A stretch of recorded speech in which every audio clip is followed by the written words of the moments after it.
Okay,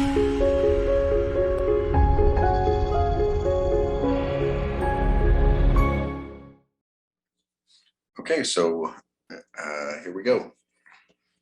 All right, welcome to this little webinar. This is movement in the workplace. We will go ahead and get started now. So a little bit about me. My name is Dr. Bryan Royer. I am a board certified functional neurologist, and I have certifications in sports medicine and a handful of different things. Basically, it gives me a little bit of an alphabet soup after my name, but I've also been voted best in Toledo, like best chiropractor, things like that, 5 different times. Won another one for the Toledo Blade recently. So there's a bunch of different things with that. I also happen to be an instructor in anatomy and physiology. And basically, just to kind of go over those kind of things, just so that you know why it makes sense to actually listen to me when it comes to some of this stuff. I have been dealing with issues with movement and different things for multiple different years with my patients, because basically a lack of movement ends up causing a whole load of different issues and problems with people.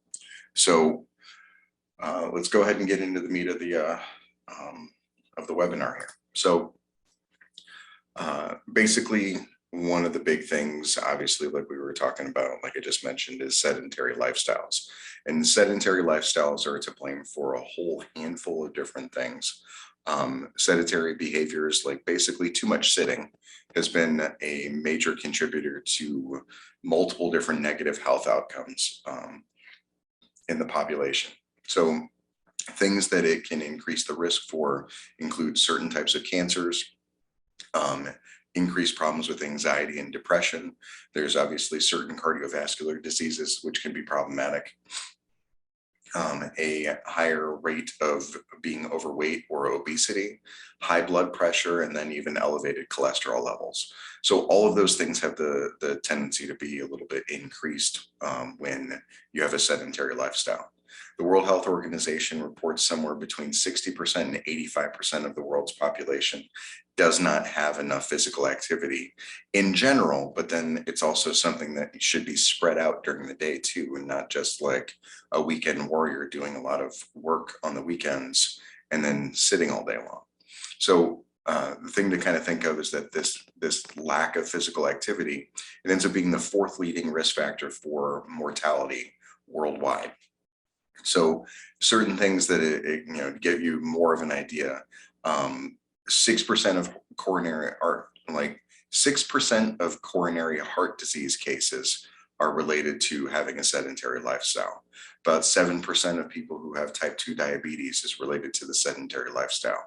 10% of breast cancer patients, 10% of colon cancer cases.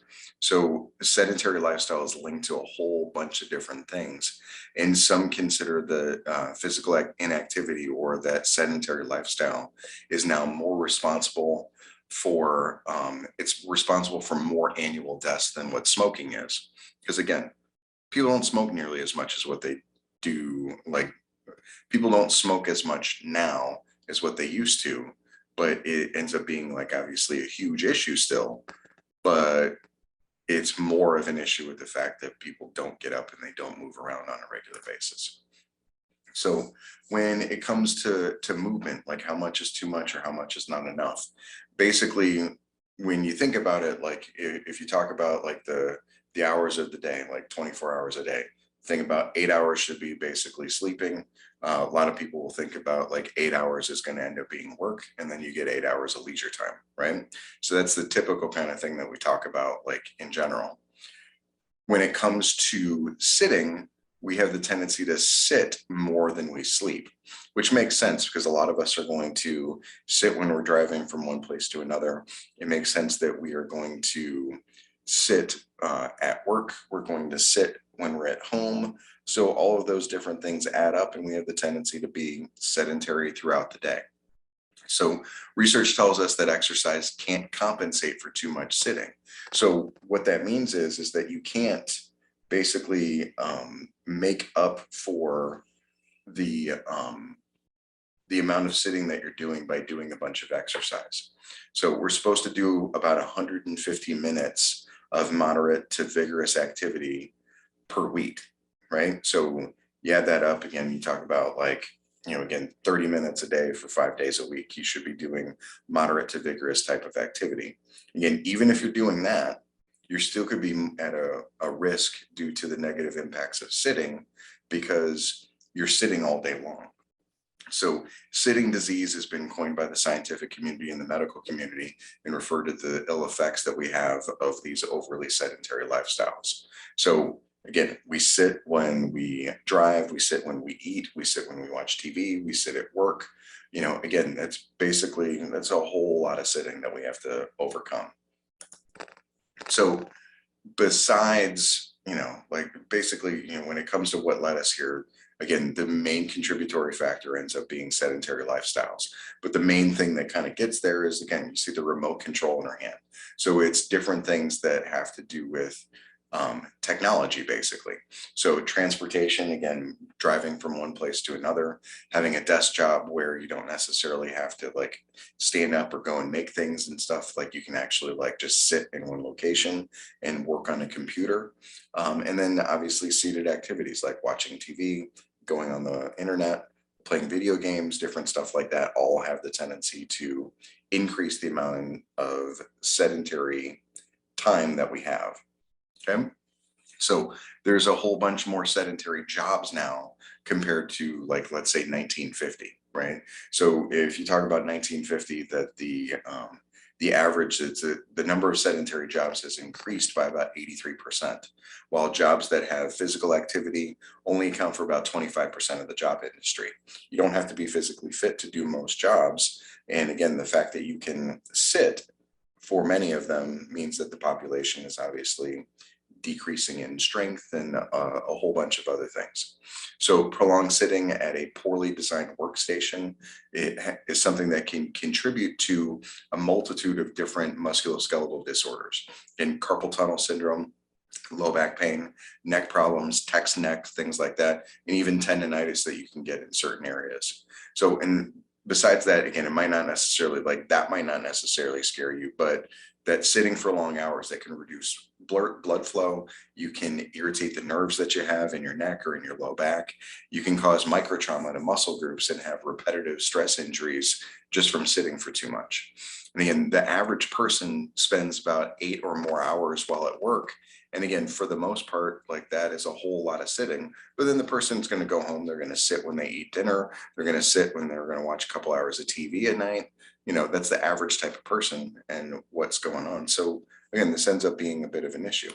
So the good news, what it comes down to is that you can actually make up for, or you can help or decrease your amount of being sedentary by just basically standing more, right? You simply just standing more and sitting less, you can benefit your health, your mind, and your body.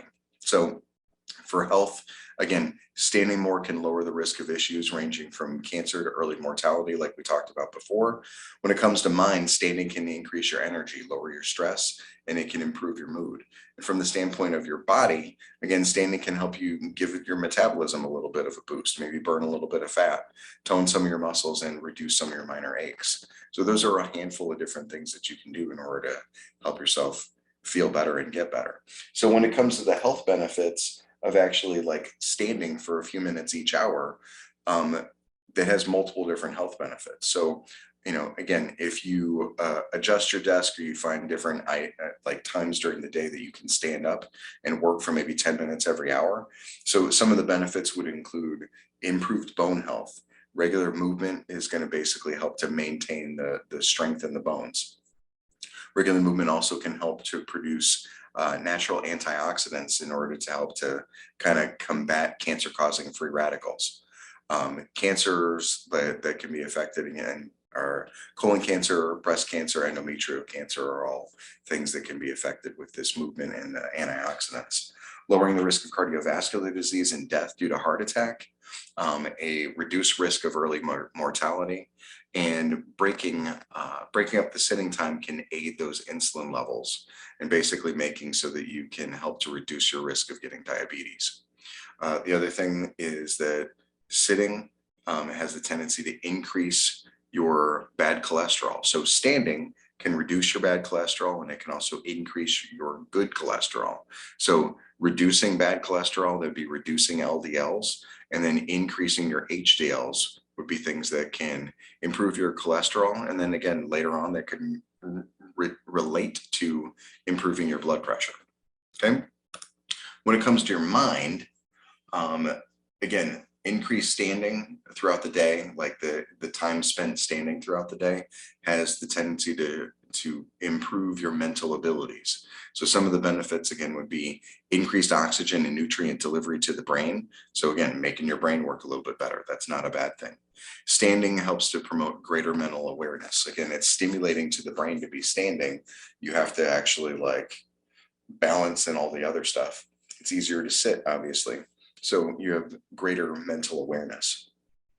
When your concentration improves, your productivity improves. So by having better mental awareness, you can improve your concentration, and your productivity can actually increase. Moving the muscles allows fresh oxygen, again, fresh blood, fresh oxygen to get to the brain to help to release some of the mood enhancing kind of chemicals. And then again, there ends up being a natural energy boost when you have that. So sometimes when I'm, staying up late at night working on, PowerPoint presentations or whatever, and I start to doze off a little bit, I can, stand up a little bit, give you a little bit of a boost so you can get through and take care of what you need to do. Right? So when it comes to the body, the benefits of the body basically include burning more calories, increasing your circulation, increasing the ability of your enzymes to actually help to metabolize food. Standing also requires the use of larger muscles, so that can help improve your balance and again improve like your joint health. Again, it's a natural way to relieve pain just because of the fact that your body has to work a little bit more and stand and stimulate the brain a little bit, so your body does a better job at shutting pain off. Reduced risk of herniated discs, damaged nerves, degenerated joints, dementia are all related to being able to stand a little bit more. And again, helping to align the spine again, because sitting is not really good for your low back. So again, there's these a whole bunch of different things that can actually help to increase your health by standing for a little bit more. Okay, so movement in the workplace, when it comes down to it, like companies are having the tendency to realize, not every company, but a lot of companies have been realizing that doing things to improve the wellness of employees has the tendency to pay off for the employer, right? So looking at it from an employer standpoint, again, people are healthier. You save money on, if you're a large company that's paying for health insurance, you can get lower premiums if people are healthier. If you are having people that are healthier and they're not having, they're not taking time off of work, again, you're going to have better productivity and you're going to be more likely to meet your goals. So there's a whole handful of different things that are associated with that, but it's a good thing. And obviously from a, employee standpoint, again, making sure that you have your health is the most valuable thing that you can have, right? You don't want to work yourself into the ground, but you want to make sure that you can, enjoy yourself on the times that you do have time off. There's a whole bunch of different stuff that goes down to it, but there's a lot of different initiatives that employers have taken that I've heard of. There's different things that can involve nutrition or physical fitness or stopping smoking. Again, that's an easy one to see how, if you can get your workforce, can get a little bit more if they're non-smokers, that's something that can save you money long-term in health costs. Stress management ends up being a big thing. Taking a look at the risks that you have for health, having a gym on site. I know one place that actually does have a gym on site and have a personal trainer that's there. And then in other cases, you can end up having a discounted gym membership. So again, if you are not sure about it, you can contact your HR department at your company, or look on, if you have like an intranet or something like that, you can find out to see whether or not they actually have any programs that you might be able to save a little bit of money on. Because again, that would be beneficial. That's the main reason why most people do these things. They don't do them necessarily to be healthy, but if it gets them healthier, that is a good thing. I know that my sister-in-law, like her company started something where they basically had an app, and if you got a certain number of steps a day, it would actually reduce the amount of the premium that they would have to pay, or the percentage of the premium. So it was kind of cool to see something like that in action and helping motivate somebody to get a little bit more exercise in. So that's actually kind of fun. So when it comes down to it, like ergonomics is going to be one of the things that helps to make sure that you stay healthy, because you need to make sure that you are fitting correctly and that you're not causing injury, right? So OSHA basically defines ergonomics as the science of fitting workplace conditions and job demands to the capabilities of the working population. So basically what that means is that they have a job to accomplish, and it's basically making sure that they can do that and be safe and to be healthy. So the first step that you can do personally is improving your workstation. Now, obviously, everybody that would be listening to this is going to have some different version of a workstation, right? Some people, their workstation might be outside and attached to a pickup truck or something like that. But everybody's going to have certain things that they can do when it comes to ergonomics. In this, when I talk about things, I'm going to be doing a lot of talking about like office, types of environments. But the thing to kind of think about is that making sure that you actually take a look at some of the things. If you don't have an office job and you're listening to this, basically what I would say is that you need to kind of take a step back and make sure that you're looking at the different things that you're trying to do or accomplish, and making sure that your body mechanics aren't ridiculous when you do it. If you're somebody who has taken something in school and you were taught certain things about biomechanics, it can make sense to kind of go back and either review your notes or have somebody look at you to see whether or not you're actually doing something right. Like if you're cutting hair and you end up having like horrible posture when you're doing it, you're gonna have a lot of pain, right?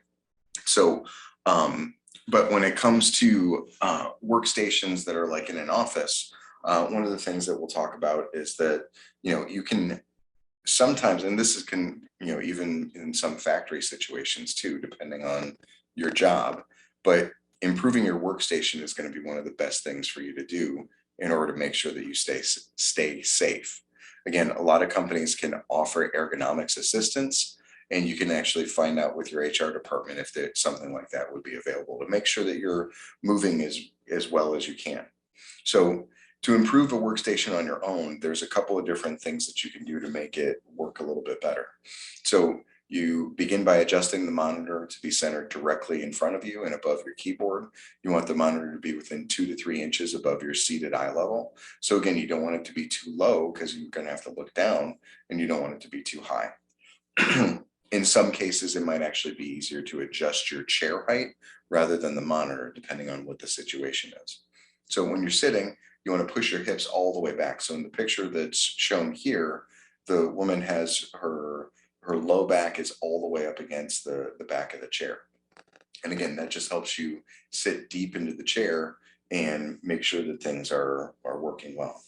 Again, the back of the chair, again, it can be adjusted in whether or not you do the specific angles that are here, but you can adjust the back of the chair to a 100 to 110 degree like reclined angle, so you're sitting back a little bit to help ensure that your upper and lower back are supported. The chair armrest should be something that is adjusted so that your shoulders are relaxed and your elbows and your forearms end up being supported on there. So again, it's shown in that picture that's there. Again, you want to have the elbows supported, you want to have the forearms supported. And again, the knees should be slightly lower than your hips when you're in there, right? And I'll show another couple pictures here in a second so you can kind of see.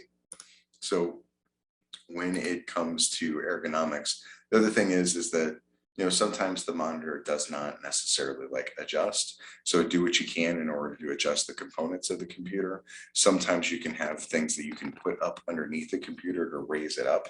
Like here at my office, I end up having something that's basically a monitor riser that helps to lift the computer up about 2 inches, and I can store a keyboard underneath there. I can do what I want in order to make it so that that's doing well.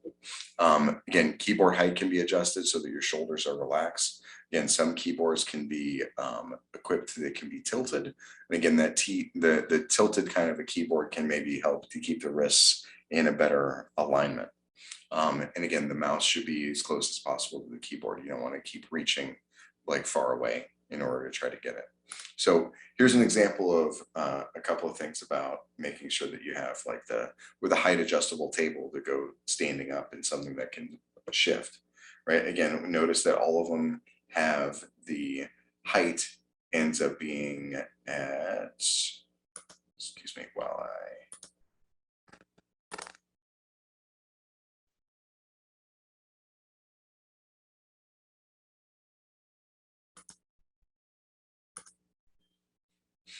so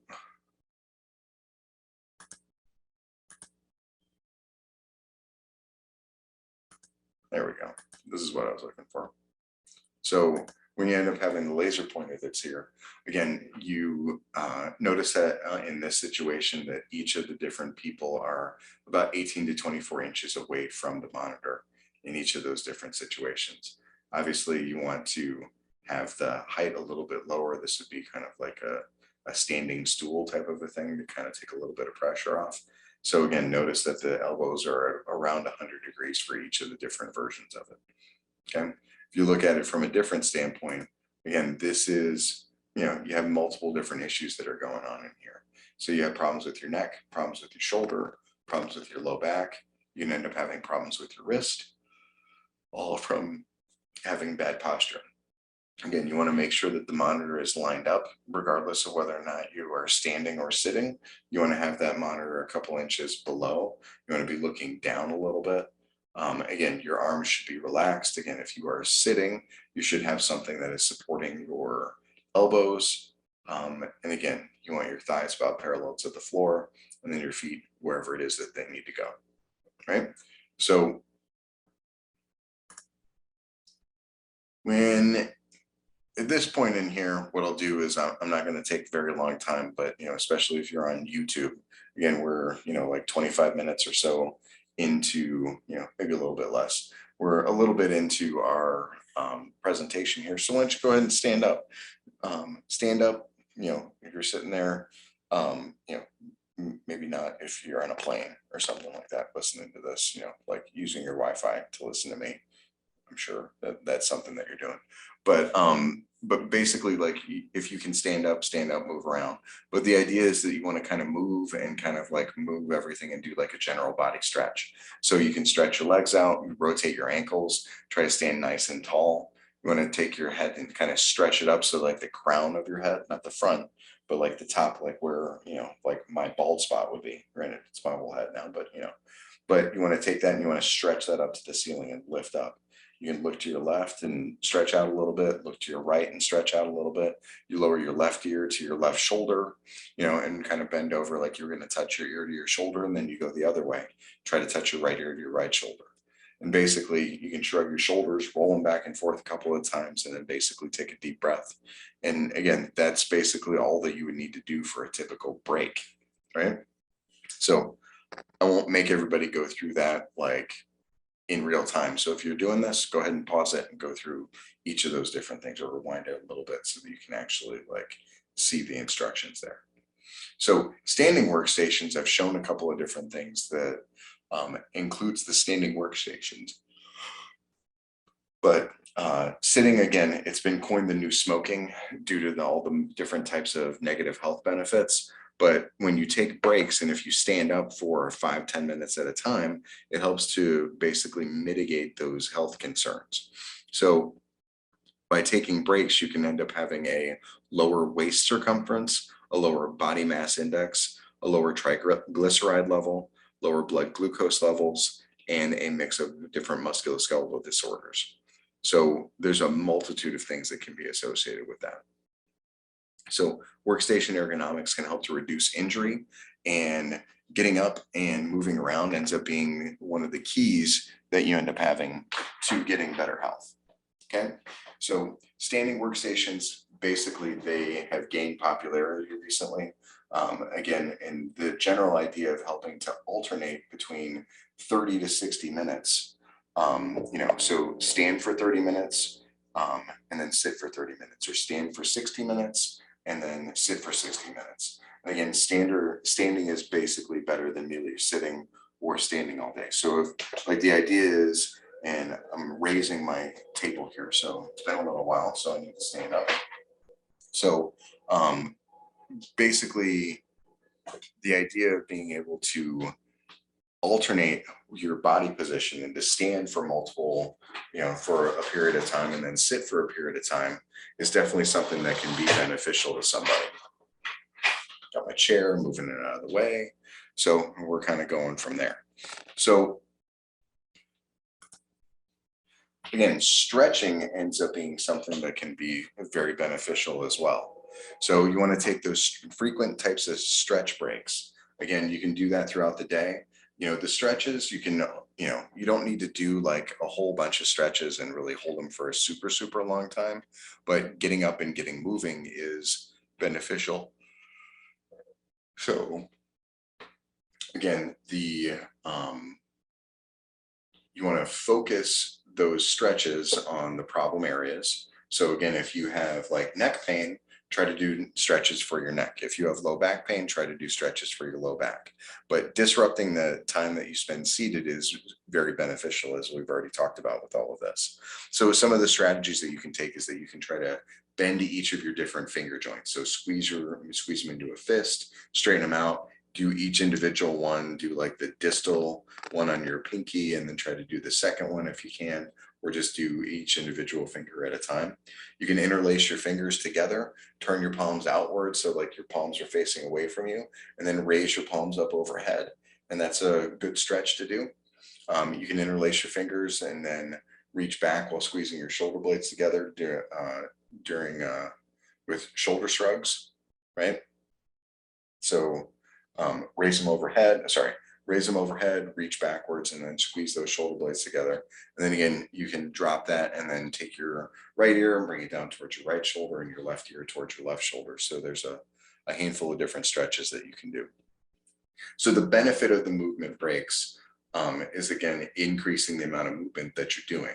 So again, it is one of those kind of things that, we said it multiple different times, but employees in general, people in general, ideally should walk around 10,000 steps a day, and get up at least once an hour, right? A lot of times they show that productivity increases, or like with students shouldn't be studying for a 3-hour marathon at once. If they study for a half an hour or an hour and they take a little bit of a break in between and then get back to it, they end up being more effective, and it ends up making them understand the material better. So again, doing small little things can give you the benefits of those movement breaks. So sometimes what you can do is that you can take the stairs, you can hold a walking meeting, you can sit on an exercise ball and like balance on that. You can talk to a colleague in person instead of an intra-office messaging system. That is, if you are back, like again, considering like the pandemic and all that other kind of stuff, some people aren't back quite yet. You can use a further bathroom. You can park further away, different stuff to make it so that you walk a little bit further so you get a little bit more activity can be extremely beneficial. So walking meeting, again, this isn't something that is typically done here in Toledo as far as I know, but, walking meetings are something that can be a good thing, right? So as opposed to just meeting around a conference room, like in a conference room table and just sitting there and kind of hashing stuff out, you can do a lot of different meetings where you can actually like walk. Now, if you need charts, if you need notes, if you need PowerPoint or whatever, it's probably not going to work. But certain things, can, like if it's a super intense negotiation, it probably isn't going to work.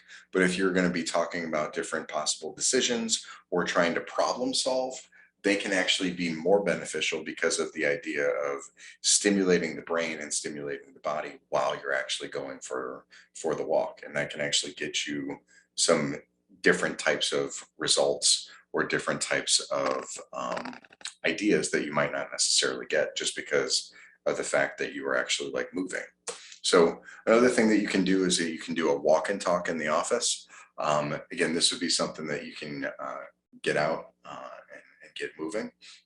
So again, better footwear might be needed than what you obviously see there in the picture with the high heels, right? Because you don't want to necessarily do that. But again, if there's some kind of incentive that you can do to get others to go for a walk, again, take advantage of it if you can.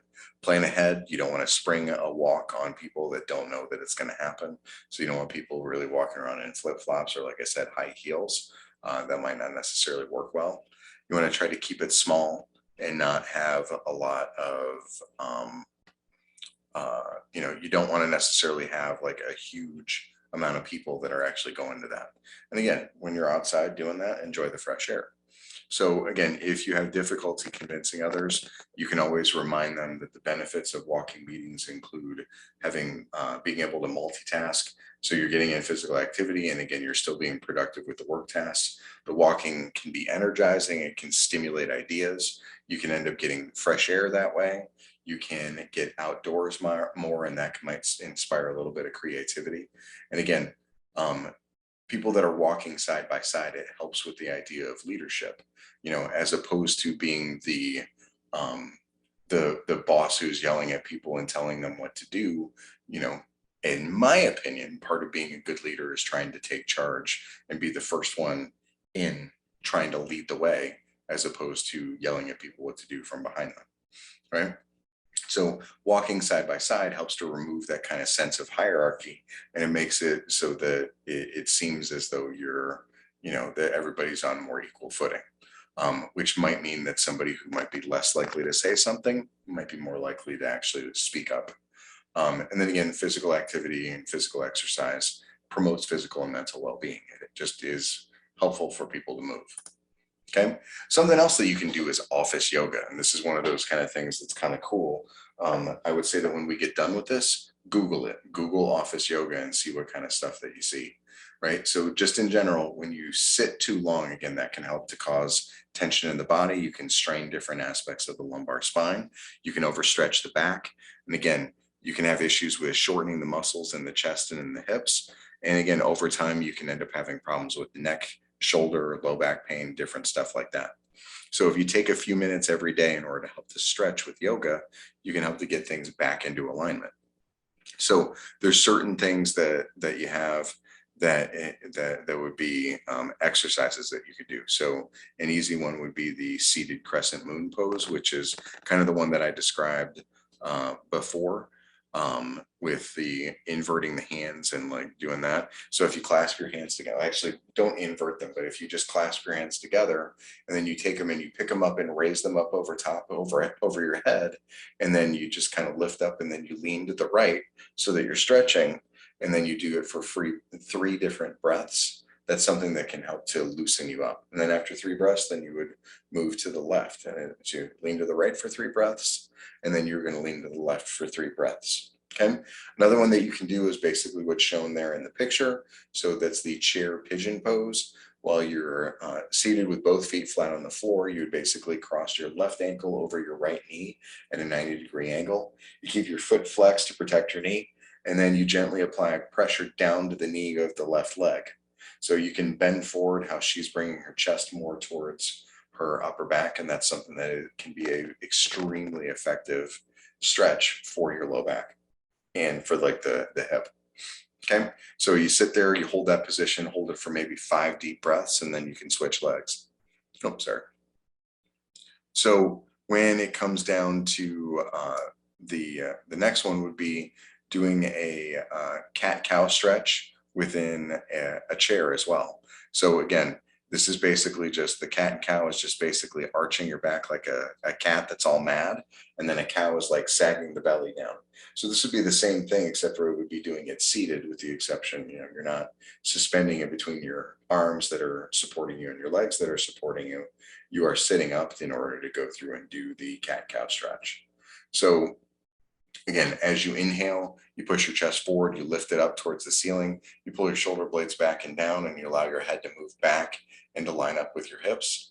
And again, as you exhale, you're going to round your spine, drop your chin to the chest, and then alternate back and forth for about 5 breaths.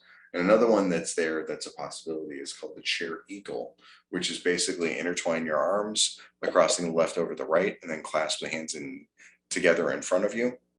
Then you lift up the arms towards the ceiling, you hold it for 3 breaths, and then you repeat it with the the right arm, and then you would repeat it with the left arm later on. Okay, so there's a couple of things. So when it comes to some other stuff, and again, this one depends, it depends on your job, and like I don't want anybody to get fired because they're messing around. But if you can find time during your day to do exercises, you don't necessarily have to get a 30-minute exercise or a 60-minute exercise in all at once. You can actually split that up during the day. So if there's a space that you can use, if you got a gym, fantastic.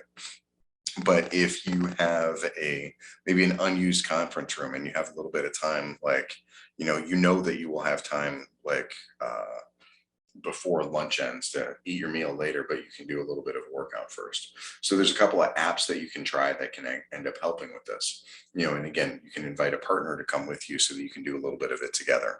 So there is an app that's called 7-Minute Workout Challenge. There's another app that's 7-Minute Workout by Bite Size.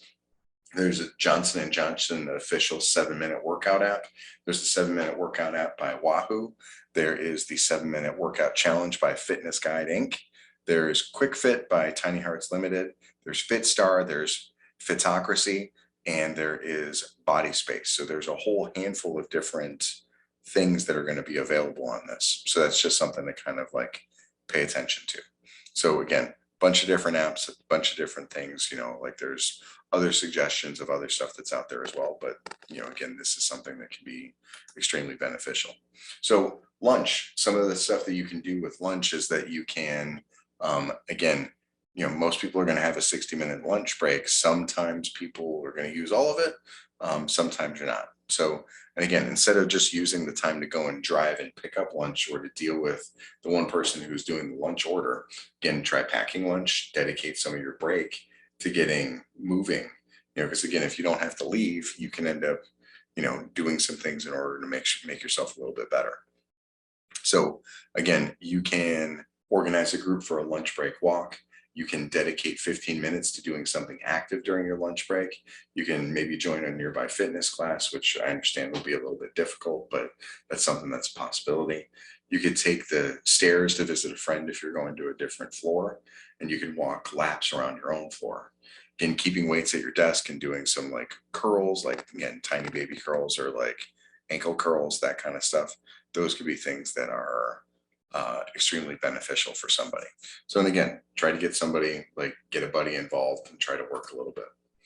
Okay. So when it comes to the job, when it comes to travel, that ends up being another thing that ends up being an issue for people, right? A lot of people have to travel for work, and it can be difficult to keep a routine going when you're away from the normal habits. So again, when you're booking your hotel, if you want to be working out, again, if you can find a hotel that has a fitness center, fantastic. If you get on there and you get on Google and start looking at their fitness center and you want a place that ends up having,